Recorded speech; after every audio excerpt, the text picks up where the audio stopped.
Hai teman-teman, perkenalkan nama saya Nala Lestari. Pada kesempatan kali ini kita akan membahas mengenai program fungsi C++. Untuk lebih memahami, simak video berikut sampai selesai. Pertama-tama kita akan membahas apa itu fungsi. Fungsi adalah subprogram yang bisa digunakan kembali di dalam program itu sendiri maupun di program yang lain. Fungsi dapat menerima input dan menghasilkan output. Contoh fungsi yang sering kita buat adalah fungsi main. Fungsi ini memang wajib ada di setiap program C++, karena fungsi inilah yang akan dieksekusi pertama kali saat program berjalan. Selanjutnya kita akan membahas mengenai cara membuat fungsi pada bahasa C++. Fungsi pada C++ dapat kita buat dengan cara seperti berikut. Fungsi biasanya akan mengembalikan sebuah nilai dari hasil prosesnya. Karena itu, kita harus menentukan tipe data untuk nilai yang akan dikembalikan. Apabila fungsi tersebut tidak memiliki nilai kembalian, maka kita harus menggunakan tipe void untuk menyatakan kalau fungsi tersebut tidak akan mengembalikan nilai apa-apa. Contohnya yaitu sebagai berikut. Lalu untuk parameter bersifat opsional, boleh ada, boleh tidak, tergantung dari fungsi yang dibuat. Jika fungsi itu membutuhkan input, maka kita harus membuatkan parameter. Tapi kalau tidak menerima input apapun yang dibuat. Yang tidak diterima input kadang juga disebut dengan prosedur.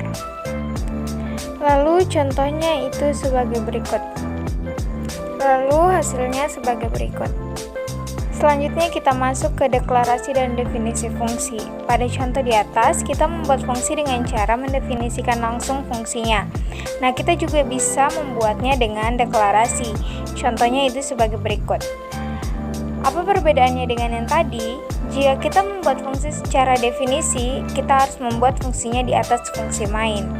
Karena apabila dibuat di bawah fungsi main, maka program akan error.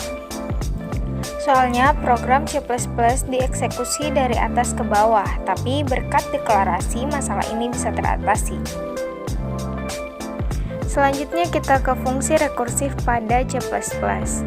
Fungsi rekursif adalah fungsi yang memanggil dirinya sendiri. Maksudnya, biasanya kita akan memanggil fungsi pada fungsi main atau fungsi yang lainnya. Namun pada fungsi rekursif, fungsi itu akan memanggil dirinya sendiri di dalam tubuh fungsi. Nah, untuk lebih jelas, kita perhatikan contoh berikut ini. Lalu, akan menghasilkan sebagai berikut. Mengapa hasilnya 21? Karena kita menginputnya nilai 6, maka akan sama dengan sebagai berikut.